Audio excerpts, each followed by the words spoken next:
BPSC शिक्षक भर्ती में जितने हमारे प्रिय साथी तैयारी कर रहे हैं उनका बहुत बहुत स्वागत है। आइए आज हम लोग जो है 6 to 12 का सेट नंबर 16 बनाएंगे। यह सेट जो आप देख रहे हैं 6 to 12 तक का ही है, ठीक है। और इससे पहले आप सेट अगर नहीं बनाए हैं तो पहला लिस्ट में जाइए, 3 सेट वहाँ पर देखने को मिलेगा। रुक्मिणी का और किरण का 2 सेट, एक 150 और 40 अंक, ठीक है। 3 सेट वहाँ पर देखने को मिलेगा और तीनों सेट प्रतिदिन बनाए मेरे साथियों, तब जाके आपको अंदाज मिलेगा कि हम कितने अच्छे मार्क्स ला पाए हैं। और जहाँ पर कमी हो रहा है, अगर कम मार्क्स आ रहा है तो कहाँ पे कमी हो रहा है, इस बात को देखना है, तब जाके मेरे साथियों अच्छे से सफल हो पाइएगा।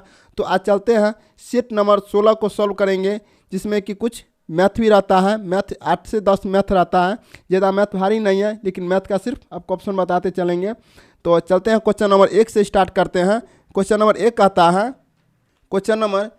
कहता है, निम्नलिखित में से कौन सा भारत का पहला जल विद्युत संयंत्र है? पहला कौन विद्युत जल संयंत्र है मेरे साथियों? तो यह है सिंद्रपोंग जल विद्युत संयंत्र। ये कहाँ है मेरे साथियों, बताइएगा ये कहाँ है? ये जो है दार्जिलिंग में है। इसकी स्थापना क्षमता, इसका स्थापित जो है क्षमता 130 वाट का है। इसमें 1897 में दार्जिलिंग में स्थापित किया था। इसे 1897 में दार्जिलिंग में स्थापित किया गया था। इसका राइट आंसर हो जाएगा ऑप्शन नंबर 1। अगला क्वेश्चन है क्वेश्चन नंबर 2। क्वेश्चन नंबर 2 कहता है कि ब्रिटिश सरकार द्वारा 7 ब्रिटिश संसद सदस्यों की समूह साइमन कमीशन का गठन कब किया गया था? साइमन कमीशन का गठन कब किया गया था? तो साइमन कमीशन का गठन जो किया गया था 1927 ईस्वी में किया गया था, नवंबर 1927 ईस्वी में। तो इसका राइट आंसर हो जाएगा ऑप्शन नंबर 1, इसका राइट आंसर हो जाएगा। आगे चलते हैं क्वेश्चन नंबर 3। क्वेश्चन नंबर 3 कहता है कि कंपनी विधि 2013 के अनुसार कॉरपोरेट विवादों का निपटान डैश के द्वारा किया जाएगा? किसके द्वारा किया जाएगा? यह किया जाएगा NCLT, ऑप्शन नंबर 4 NCLT। आगे चलते हैं क्वेश्चन नंबर 4। क्वेश्चन नंबर 4 कहता है कि हाइड्रोपोनिक्स किस प्रकार की कृषि को संदर्भित करता है? तो इसका जो राइट आंसर हो जाएगा ऑप्शन नंबर 3 हो जाएगा, जिसे पौधों को खनिज पोषकों के विलयन में बिना मिट्टी के उगाया जाता है। का ऑप्शन नंबर 3 राइट आंसर हो जाएगा। आगे क्वेश्चन है क्वेश्चन नंबर 5 कहता है कि निम्नलिखित में से कौन सा कथन सही है? कौन सा कथन सही है? सुचिता कृपलानी किसी भारतीय राज्य के प्रथम महिला मुख्यमंत्री थी। ये तो सही है, लेकिन चलते हैं ऑप्शन नंबर 2 पे और कौन कौन सही है देखते हैं। सुचिता कृपलानी भारत की प्रथम महिला उपराष्ट्रपति थी, ये ऑप्शन गलत है। सुचिता कृपलानी भारत की प्रथम महिला राष्ट्रपति थी, ये भी गलत है। सुचिता कृपलानी भारत की प्रथम महिला प्रधानमंत्री थी, ये भी गलत है। वो क्या थे? भारत के प्रथम मुख्यमंत्री थे। वह जो है सुचिता कृपलानी किसी भारतीय राज्य की प्रथम महिला मुख्यमंत्री थी, ठीक है। इसका राइट आंसर हो जाएगा ऑप्शन नंबर 1, इसका राइट आंसर हो जाएगा, ठीक है। आगे चलते हैं क्वेश्चन नंबर 6 पे। क्वेश्चन नंबर 6 आ गया। Question number 6। क्वेश्चन नंबर 6 कहता है कि भारतीय लोगों के लिए अपेक्षाकृत अधिक स्वतंत्रता की मांग करने हेतु स्वराज पार्टी की स्थापना की गई थी इलाहाबाद में। तो स्वराज पार्टी का गठन कब किया गया था? तो यहाँ पर जो होगा कि स्वराज पार्टी का गठन 1923 ईस्वी मोतीलाल नेहरू एवं CR दास ने इलाहाबाद किया गया था। इलाहाबाद में किया गया था, जो कि इलाहाबाद और प्रयागराज में पड़ता है। इसका राइट आंसर हो जाएगा ऑप्शन नंबर 4। आगे क्वेश्चन है कि इनमें से कौन सा सुधार आंदोलन वर्ष 1829 में लॉर्ड विलियम बेंटिक के कार्यकाल के दौरान हुआ था? तो इसका जो राइट आंसर हो जाएगा सती प्रथा का प्रतिषेध। सती प्रथा का प्रतिषेध, तो ऑप्शन नंबर हो जाएगा 3, ऑप्शन नंबर 3 हो जाएगा सती प्रथा के प्रतिषेध। आगे है डेनमार्क की संसद के क्या नाम है? डेनमार्क की संसद का क्या नाम है? तो इसका जो राइट आंसर हो जाएगा फांकेटिंग। ऑप्शन नंबर 3 हो जाएगा राइट आंसर। आगे है क्वेश्चन नंबर 9 कहता है जी गुरुत्वाकर्षण का मान r त्रिज्या के मान के अनुसार बदलता है। किसी छात्र को g का मान कहाँ पर न्यूनतम प्राप्त होगा? g का मान कहाँ न्यूनतम प्राप्त होगा? वो होगा भूमध्य रेखा पर, ऑप्शन नंबर 1 भूमध्य रेखा पर। आगे चलते हैं क्वेश्चन नंबर 10 कहता है कि ब्रह्मपुत्र उन प्रमुख नदियों में से एक है जो कई सहायक नदियों के साथ कई देशों में प्रवाहित होती है। निम्नलिखित में से कौन सी ब्रह्मपुत्र की सहायक नदी नहीं है? कौन सी ब्रह्मपुत्र की सहायक नदी नहीं है? तो इसमें तमसा नदी जो है ब्रह्मपुत्र नदी की सहायक नदी नहीं है। इसका राइट आंसर हो जाएगा ऑप्शन नंबर 4। और तमसा नदी मध्य प्रदेश से उत्तर प्रदेशों से होकर बहने वाली गंगा की सहायक नदी है। किसकी सहायक नदी है? गंगा की सहायक नदी है, न कि ब्रह्मपुत्र नदी का। तो आगे चलते हैं, कुछ मैथ का क्वेश्चन आंसर बता देते हैं। एक धन राशि पर 5% वार्षिक ब्याज की दर से 3 वर्ष का चक्रवृद्धि ब्याज 6,305 रुपये है, 6,305 रुपये है। उसी राशि पर समान ब्याज की दर से समान अवधि का साधारण ब्याज ज्ञात कीजिए। तो इसका जो राइट आंसर जो हो जाएगा 6,000 रुपये, ऑप्शन नंबर 1, 6,000 रुपये। आगे है क्वेश्चन नंबर 12। क्वेश्चन नंबर 12 कहता है कि पी और क्यू मिलकर एक खेत की फसल को 9 दिन में काट सकते हैं। क्यू और आर मिलकर इसे 12 दिन में और पी और आर मिलकर इसे 18 दिन में काट सकते हैं। यदि वे तीनों एक साथ मिलकर कार्य करते हैं तो उन्हें खेत की फसल को काटने में कितने दिन का समय लगेगा? तो इसका जो राइट आंसर हो जाएगा 8 दिन, option number 4। Question number 13। Question 13 कहता है कि एक रैंकिंग सूची में प्रत्येक व्यक्ति को केवल एक विशिष्ट रैंक दी जाती है और 40 फुटबॉल खिलाड़ियों की सूची में जतिन की रैंक 15वीं है। यदि सूची में मनोज से नीचे केवल 8 खिलाड़ी हैं तो जतिन और मनोज के बीच कितने फुटबॉल खिलाड़ी है? कितने फुटबॉल खिलाड़ी है? ऑप्शन नंबर 3 हो जाएगा right answer, option number 3 right answer. आगे चलते हैं, दो संख्याओं के लघुत्तम समावर्त और महत्तम समावर्तक क्रमशः 47 है और 2 है, 4700 और 2 है। यदि उनमें से एक संख्या 100 है तो दूसरी संख्या ज्ञात कीजिए। तो दूसरी संख्या ज्ञात कीजिए, इसका राइट आंसर हो जाएगा ऑप्शन नंबर 4, 96 हो जाएगा। आगे चलते हैं, क्वेश्चन नंबर 15। एक माली के एक बगीचे में पंक्तियों में पेड़ लगाना चाहता है। यदि प्रत्येक पंक्ति में पेड़ों की संख्या समान है और बगीचे में 105 या 210 या 200 या 420 पंक्तियां हैं तो कोई भी पेड़ शेष नहीं बचता है। लाए जा सकने वाले पेड़ों की न्यूनतम संख्या ज्ञात कीजिए। तो इसका राइट आंसर हो जाएगा 420, ऑप्शन नंबर 2। आगे चलते हैं, क्वेश्चन नंबर 16। क्वेश्चन नंबर 16 कहता है कि प्राचीन भारत में वीर नरसिंह किस राजवंश के शासक थे? वीर नरसिंह किस राजवंश के शासक थे? तो वो थे तुलुप वंश के, ऑप्शन नंबर 3 हो जाएगा तुलुप वंश के राजा थे। आगे है, भारतीय संविधान के किस अनुच्छेद में यह निर्दिष्ट किया गया है कि राज्य ग्राम पंचायतों का संगठन करने के लिए कदम उठाएगा? जिसका जो राइट आंसर हो जाएगा ये हो जाएगा अनुच्छेद 40, ऑप्शन नंबर 3, अनुच्छेद 40। आगे चलते हैं, क्वेश्चन नंबर 18। क्वेश्चन नंबर 18 पे कहता है 1987 में किस संवैधानिक संशोधन अधिनियम के तहत गोवा को विधानसभा युक्त पूर्ण राज्य बनाया गया था और दमन और दीव को केंद्र शासित प्रदेश के रूप में गठित किया गया था? तो इसका जो राइट आंसर हो जाएगा वो हो जाएगा 56वां संविधान संशोधन 1987 में गोवा को पूर्ण राज्य का दर्जा प्रदान किया गया एवं दमन एवं दीव को एक नया केंद्र शासित प्रदेश किया गया। याद रखिएगा 1987 में गोवा को जो पूर्ण राज्य की दर्जा दिया गया है 56वें संविधान संशोधन में। इसका राइट आंसर हो जाएगा ऑप्शन नंबर 3। आगे चलते हैं, क्वेश्चन नंबर 19। क्वेश्चन 19 कहता है कि 1928 में सरदार वल्लभ भाई पटेल ने ब्रिटिश सरकार के भू राजस्व बढ़ाने के निर्णय के विरोध देश में किसान आंदोलन का नेतृत्व किया गया था। इसका राइट आंसर क्या हो जाएगा?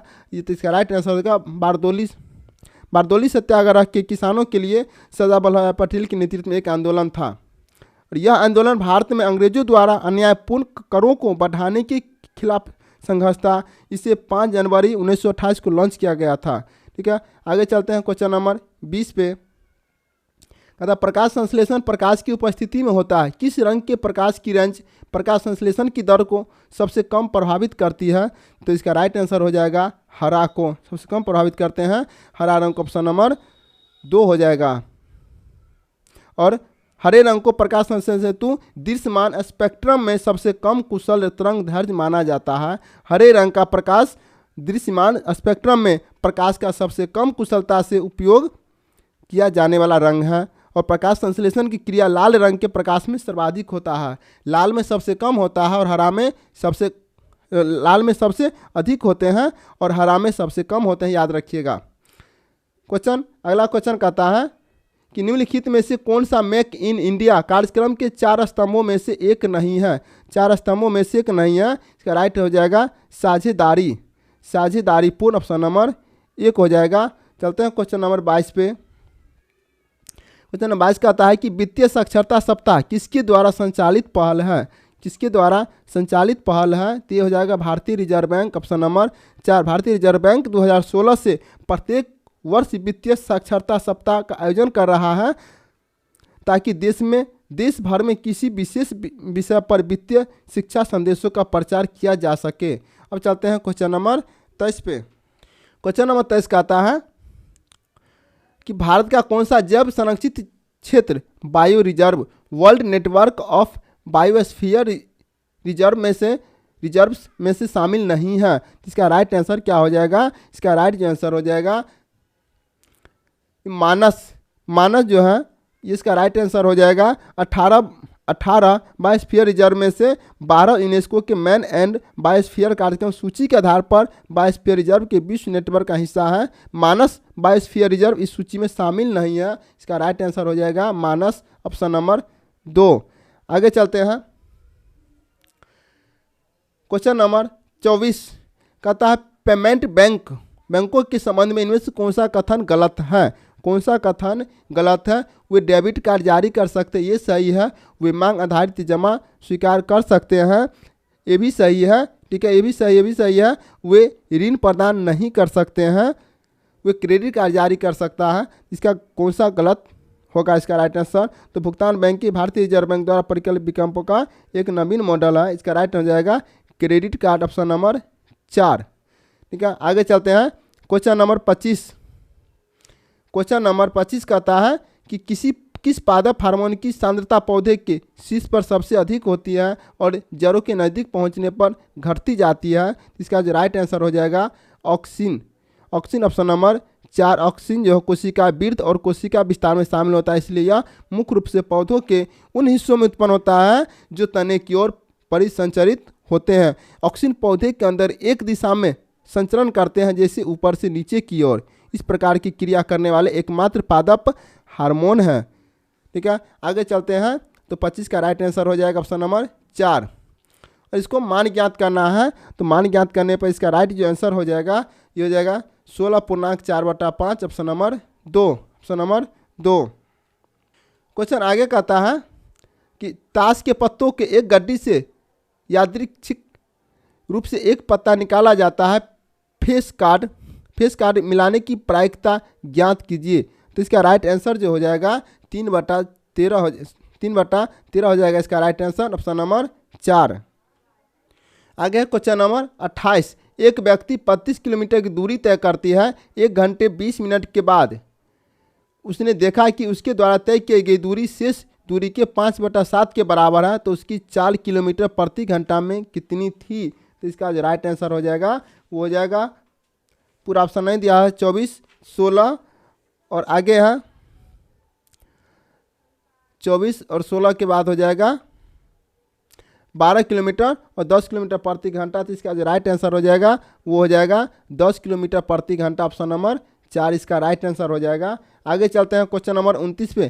क्वेश्चन नंबर 29 कहता है कि वह बड़ी से बड़ी संख्या ज्ञात कीजिए जिसका उपयोग करके 24 मीटर, 32 मीटर और 42 मीटर की लंबाइयों को पूर्णतः मापा जा सकता है। इसका राइट आंसर हो जाएगा ऑप्शन नंबर 2 मीटर। ठीक है, आगे चलते हैं। बस मैथ का थोड़ा सा फिर जी किया जाएगा। अब क्वेश्चन कहता है कि 3 अभाज्य संख्याओं को आरोही क्रम में व्यवस्थित किया गया है। यदि पहली 2 संख्याओं का गुणनफल 323 है तो अंतिम 2 संख्याओं का गुणनफल 221 है। तो सबसे बड़ी अभाज्य संख्या ज्ञात कीजिए। सबसे बड़ी अभाज्य संख्या ज्ञात करना है, इसका राइट आंसर हो जाएगा ऑप्शन नंबर 2, 19 इसका राइट आंसर हो जाएगा। आगे चलते हैं। कहता है बैंकिंग के क्षेत्र में SLR का पूर्ण रूप क्या है। SLR का पूर्ण रूप क्या है, पूर्ण रूप इसका क्या है, तो मेरे साथ ही बताइएगा। तो इसका पूर्ण रूप जो हो जाएगा स्टैट्यूटरी लिक्विडिटी रेशियो। ठीक है, रेशियो। तो इसका राइट आंसर हो जाएगा, थोड़ा छोटा कर देते हैं, इसका राइट आंसर हो जाएगा ऑप्शन नंबर 4। ठीक है, ऑप्शन नंबर जो है इसका राइट आंसर हो जाएगा ऑप्शन नंबर 4। ठीक है, आगे चलते हैं। अगला क्वेश्चन कहता है कि उस अंग्रेज व्यक्ति का नाम क्या था जिसने भारत आने के बाद सेंट स्टीफन कॉलेज में दर्शन शास्त्र का अध्यापन किया और बाद में दीनबंधु के नाम से प्रसिद्ध है, बाद में दीनबंधु के नाम से प्रसिद्ध है। तो ये जो हो जाएगा C.F. एंड्रयूज, ऑप्शन नंबर 4 जो है C.F. एंड्रयूज, ऑप्शन नंबर 4 इसका राइट आंसर है। ठीक है, आगे चलते हैं। क्वेश्चन नंबर 33, क्वेश्चन नंबर 33 कहता है कि संक्षारण एवं जंग लगने से बचाने के लिए लोहे पर किए गए जाने वाले विद्युतीय लेपन में किस धातु का उपयोग किया जाता है, किस धातु का उपयोग किया जाता है। तो ये किया जाता है जस्ता का उपयोग। ठीक है, जस्ता का उपयोग किया जाता है, ऑप्शन नंबर 2 हो जाएगा जस्ता का उपयोग। सॉरी, ये किया जाता है, जस्ता नहीं होगा मेरे साथियों। चार्ल्स फ्रिज एंड्रयूज एक ब्रिटिश, इसका किसका उपयोग किया जाएगा, यहाँ मेरे साथियों इसको जो है ऑप्शन के जस्ता का उपयोग किया जाएगा, राइट आंसर ऑप्शन नंबर 2 हो जाएगा। ठीक है, गैल्वेनाइजेशन जंग को रोकने के लिए स्टील या लोहे पर एक सुरक्षात्मक जस्ता कोटिंग लगाने की प्रक्रिया है। इसका सामान्य तरीका हॉट डीप ग्लोबलाइजेशन है, जिसमें जस्ता के पिघले हुए भाग में स्टील या लोहे के डुबा दिया जाता है। इसका राइट आंसर हो जाएगा जस्ता, ऑप्शन नंबर 2। आगे चलते हैं क्वेश्चन नंबर 34 पे। क्वेश्चन, भारत में स्थित सक्रिय ज्वालामुखी का नाम क्या है। भारत में स्थित सक्रिय ज्वालामुखी का नाम है बैरन द्वीप, ऑप्शन नंबर 1 हो जाएगा बैरन द्वीप। चलते हैं क्वेश्चन नंबर 35 पे। क्वेश्चन नंबर 35 कहता है कि सर्वेंट ऑफ इंडिया सोसाइटी की स्थापना किसने किए थे। सर्वेंट ऑफ इंडिया सोसाइटी की स्थापना किसने किए थे। तो ये जो है गोपाल कृष्ण गोखले ने किए थे, और 12 जून 1905 को इसको महाराष्ट्र के पुणे में गोपाल कृष्ण गोखले द्वारा किया गया था, जिन्होंने इस एसोसिएशन बनाने के लिए डेक्कन एजुकेशन सोसाइटी को छोड़ दिया था। इसका राइट आंसर हो जाएगा, वो हो जाएगा ऑप्शन नंबर 3 गोपाल कृष्ण गोखले, गोपाल कृष्ण गोखले। अगला क्वेश्चन है, इनमें से कौन सी संयुक्त राष्ट्र की एजेंसी नहीं है। संयुक्त राष्ट्र की एजेंसी नहीं है, तो इसका जो राइट आंसर हो जाएगा खाद्य एवं कृषि संगठन, ये संयुक्त राष्ट्र की एजेंसी नहीं है, ऑप्शन नंबर 2 इसका राइट आंसर हो जाएगा। अगला क्वेश्चन है कि भारतीय संविधान में शामिल नीति निर्देशक तत्वों की अवधारणा किस देश के संविधान से लिया गया है। नीति निर्देशक सिद्धांत की तत्व की अवधारणा किस देश से लिया गया है मेरे साथियों। तो ये लिया गया है, सॉरी एक मिनट मेरे साथियों, 36 का ऑप्शन एक बार मिला लीजिएगा। इनमें से कहता है संयुक्त राष्ट्र की एजेंसी नहीं है मेरे साथियों, ये तीनों हैं। रेड क्रॉस इंटरनेशनल कमेटी नहीं है, मिला लीजिएगा एक बार। रेड क्रॉस अंतर्राष्ट्रीय समिति स्विट्जरलैंड के जिनेवा में स्थित एक कल्याणकारी संगठन, जिसमें 3 बार नोबेल पुरस्कार प्रदान किया गया था मेरे साथियों। इस गलती से यह 2 हो गया है, लेकिन इसका राइट आंसर जो होगा वो हो जाएगा red cross international committee, option number 4 होगा। अगला क्वेश्चन चलते हैं। भारतीय संविधान में शामिल नीति निर्देशक तत्व का सिद्धांत जो है आयरलैंड से लिया गया है। इसका राइट आंसर हो जाएगा ऑप्शन नंबर 2, आयरलैंड से लिया गया है, ऑप्शन नंबर 2 इसका राइट आंसर हो जाएगा। ठीक है, राइट आंसर आयरलैंड। ठीक है, आगे चलते हैं। क्वेश्चन नंबर 38 कहता है, क्वेश्चन नंबर 38 कहता है कि निम्नलिखित में से किसकी खोज सर स्टेफोर्ड रेफल्स द्वारा की गई थी। तो इसका राइट आंसर क्या होगा, ये होगा right answer Singapore, option number 1। अगला क्वेश्चन है कि भारत में किस तिथि को राष्ट्रीय मतदाता दिवस के रूप में मनाया जाता है। तो आप सभी लोग जानते हैं कि मतदाता दिवस जो है 25 जनवरी को मनाया जाता है, ऑप्शन नंबर 2 25 जनवरी को मनाया जाता है। और इस सेट का लास्ट क्वेश्चन है मेरे साथियों, 40 अंक में कुल कितना मार्क्स आया आप लोग जरूर कमेंट बॉक्स में बताइएगा। ठीक है, लास्ट क्वेश्चन है, स्वतंत्र भारत की संविधान सभा के प्रथम अध्यक्ष कौन थे। स्वतंत्र भारत की संविधान सभा के प्रथम अध्यक्ष कौन थे साथियों। तो ये हो जाएगा doctor Rajendra Prasad, option number 4, doctor Rajendra Prasad, option number 4 हो जाएगा। मेरे साथियों बताइएगा कि कितना मार्क्स आया, और चैनल पर नए हैं तो सब्सक्राइब जरूर कीजिएगा, लाइक कीजिएगा और अपने दोस्तों को भी शेयर कर दीजिएगा। और कहीं पर त्रुटि हो, आंसर इधर उधर हो ही जाता है, क्योंकि ये जो 38 जो प्रश्न क्वेश्चन था 38 था, 36 का जो इसमें दिया गया था कि संयुक्त राष्ट्र संघ की एजेंसी नहीं है, तो यहाँ पर जो राइट आंसर जो था वो था रेड क्रॉस इंटरनेशनल, लेकिन वहाँ गलती से दे दिया गया था खाद्य एवं कृषि संगठन, ये नहीं था। ठीक है, ये नहीं होगा, ये इसका राइट आंसर जो हो जाएगा ये 4 है। ठीक है, तो कहीं ना कुछ मिस रहता ही है, लेकिन वहाँ पर ऑप्शन राइट आंसर देख के देना पड़ता है, इसको इसका ध्यान दे बना लीजिएगा। ठीक है, तो फिर मिलेंगे अगली क्लास में। अगर पीछे वाला क्लास नहीं किए हैं तो फिर से आपको बोल देते हैं कि प्ले लिस्ट में जाइए, वहाँ से आपको सारे क्लास उपलब्ध हो जाएंगे। ठीक है, और प्रतिदिन सेट अच्छा से बनाइए, 3 सेट प्रतिदिन बनाइए, आपको सफल होने से कोई नहीं रोक पाएगा। तो बस आज के लिए इतना ही, फिर मिलेंगे अगली क्लास में। तो जय हिंद, वंदे मातरम।